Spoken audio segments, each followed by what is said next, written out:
So the standard treatment protocol is supported by a strong research base. Let's break down first each part of this term. Standard, meaning consistent, the same for all students involved. Treatment, meaning the instruction or intervention provided. And then protocol, meaning its predetermined format or delivery system.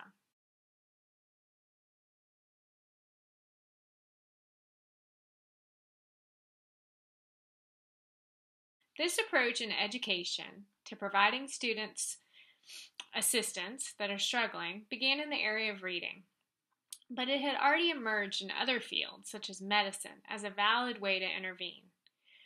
Think of going to your doctor with the following symptoms: stuffy nose, sore throat, headache.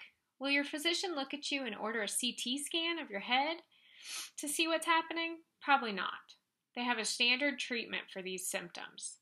The physician will use your symptoms to match you to the treatment that has the best chance of working fast. This is a treatment that has been used multiple times with success across a lot of patients. The physician will prescribe a mild antibiotic, probably, like amoxicillin. This is the standard treatment protocol for these symptoms.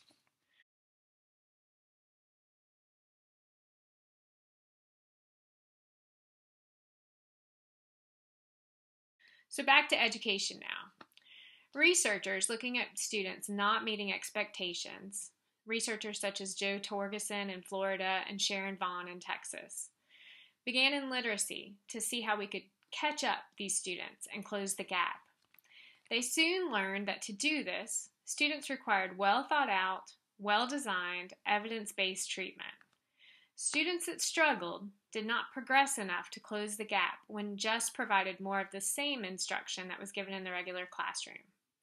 Instead, researchers needed to specify exactly what was provided, when it was provided, by who it was provided, and for how long and how often, in order for students to make gains. When consistent, predetermined, prescriptive, and evidence-based interventions were provided, the majority of students in research trials were able to make the progress they needed to catch up to peers. When interventions were provided in an inconsistent way that were completely left up to individual teachers or tutors to deliver in the way they saw fit, progress was also seen to be inconsistent and minimal.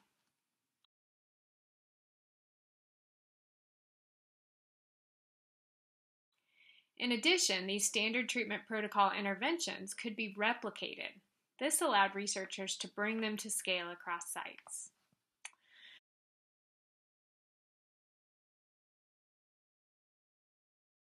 So when we began in North Carolina implementing RTI, or responsiveness to instruction, researchers knew that this standard treatment protocol worked in research, but bringing this approach into practice proved more challenging. Educators overall were more familiar at that time with looking and personalizing interventions in a student-by-student manner. This was not just North Carolina, but across the nation. This was very similar to the old system of child study and assistance teams, but with more time and more structure to the process. Although good things were done, this model of problem-solving each individual student is very difficult to implement and relies on individual team expertise and in-depth diagnostic assessments that are not always present in every site. Implementers in North Carolina and across the nation began questioning this model and how it could be refined to be truly preventative, responsive, efficient, and scalable. This brought thinking back to how outcomes had changed in the world of research, but lacked as much of an effect in practice. The emerging consensus became that the standard treatment protocol was best suited for providing supplemental intervention.